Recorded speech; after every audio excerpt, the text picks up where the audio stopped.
अर्पिता की शादी राकेश से तय होती है, जो एक सरकारी नौकरी करता था।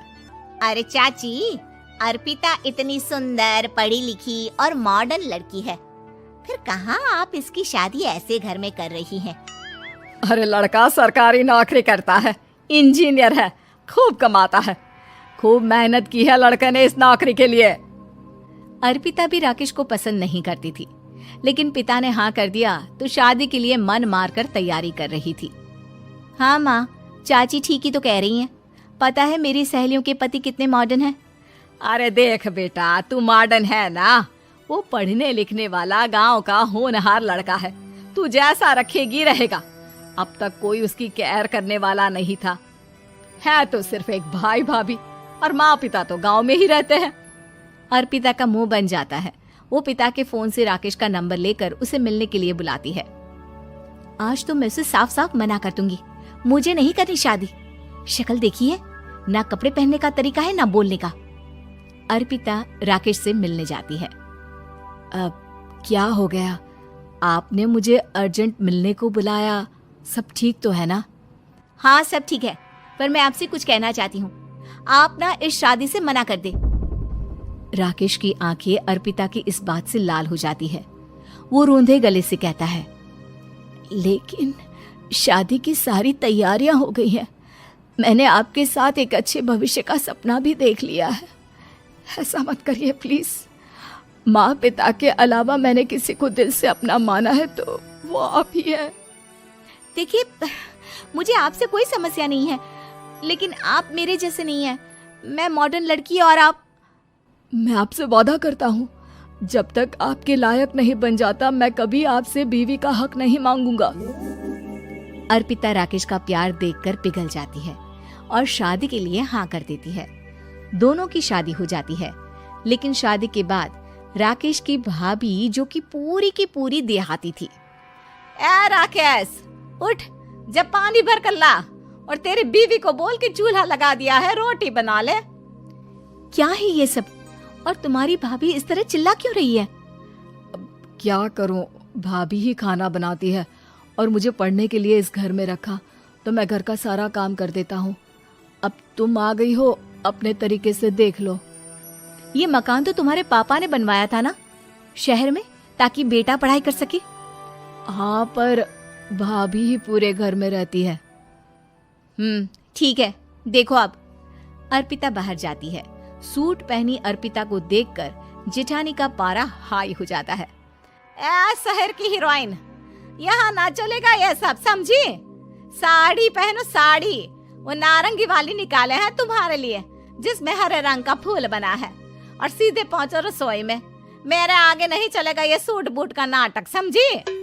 देखिए भाभी, आप बड़ी हैं, आपने राकेश की पढ़ाई में मदद की, लेकिन ये मकान इनके पिताजी का है, तो मैं अपना पोर्शन अलग कर रही हूँ। मैं आज से आपके साथ नहीं रहूंगी। जेठानी का तो मानो पारा ही हाई हो जाता है। और ऐसा कैसे नहीं रहेगी? हाँ, और कौन बोला कि राकेश अलग हो जाएगा? वो अपने भाई के बिना नहीं रहता। आज देखिए तो, देखिए कल के आई छोरी क्या बोल रही है। राकेश के साथ बात हो गई है, मैंने ऊपर का हिस्सा राकेश को दे दिया है, उसकी अपनी जिंदगी शुरू हो रही है, तो अच्छा है ना कि अब रसोई भी अलग हो जाए। अर्पिता राकेश की ओर फक्र से देखती है कि उसने अर्पिता के लिए स्टैंड लिया। अर्पिता बाजार में जाकर सारा रसोई का सामान ले आती है। पिता के दिए सामान से घर सजाती है और अपने तरीके से पूरे घर की सजावट करती है। शाम को राकेश ऑफिस से आता है। कुर्ता पैजामे में राकेश को देखकर, अरे ये क्या पहना है? भाभी सिलती है ना कुर्ता, मैं सारी कमाई भाभी को ही दे देता हूँ।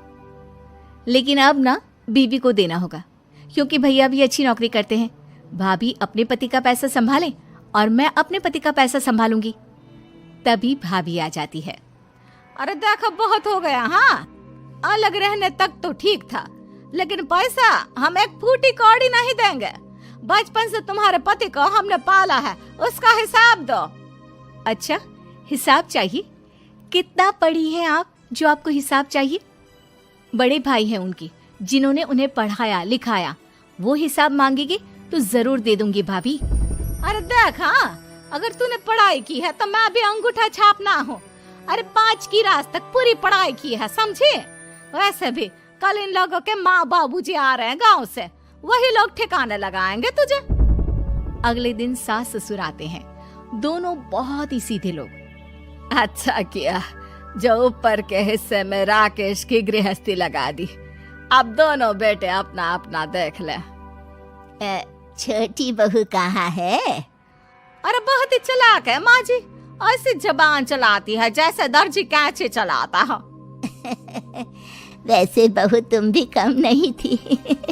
और सुनाओ। तभी छोटी बहू सास ससुर के पैर छूकर उन लोगों को चाय और नाश्ता देती है। माँ जी, आप थक गई होंगी, मैं खाना लगा देती हूँ, ऊपर आ जाइए चाय पीकर। अरे बस बस यही रहेंगे वो, क्योंकि बड़ी बहू मैं हूँ। हम एहसास है इनके माँ बाबूजी मेरे पास ही आए हैं। चलिए माँ जी, आप ना किचन में खाना बनाइए, मैं जरा बाजार होकर आती हूँ और फिर साथ में खाना खाते हैं। जेठानी बाजार निकल जाती है और सास ससुर बेचारे घर पर अकेले। फिर दोपहर को, माँ जी, मैंने आप सभी के लिए खाना बनाया है। माना मैं छोटी हूँ, लेकिन अच्छा लगेगा अगर आप लोग मेरे साथ रहें। वैसे भी यहाँ है कौन बेटा, चलो ऊपर राकेश के पास ही चलते हैं। सास ससुर दोपहर का खाना खाकर वहीं आराम करने लगते हैं कि जेठानी आ जाती है। अरे वाह, ये तो वही बात हुई ना, कल की आई को पूरा परिवार और हम अकेले के अकेले। भाभी देखिए, परिवार में प्यार से रहा जाता है, ना कि चालाकी से। अम्मा खाना कैसे बनाती, पहले ही गांव से थक कर आई हैं। हाय रे दया, तो मैं का बाजार से ऐस करके आ रही हूँ। अरे भूख के मारे मेरा सर दर्द हो रहा है, पर यहाँ मेरी फिक्र कौन करेगा। अरे तो किचन में खाना है, लगा देती हूँ मैं भाभी।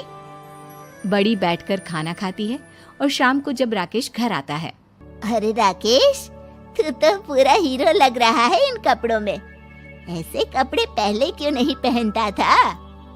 राकेश बीवी की तरफ देखता है और फिर कहता है, माँ, पहले पहनाने वाली नहीं थी ना। हाँ हाँ, और हम जो हाथ से सिल सिल कर कुर्ता पहनाते थे उसका का? अरे तुम्हारे भैया तो आज भी पहन रहे हैं।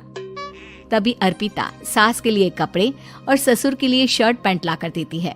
उन लोगों को फ्रिज से ठंडा पानी और टीवी में फिल्म दिखाती है। अरे कब से इनको बोल रहे हैं कि फ्रिज वाले आओ, लेकिन ये है कि मानत ही ना है।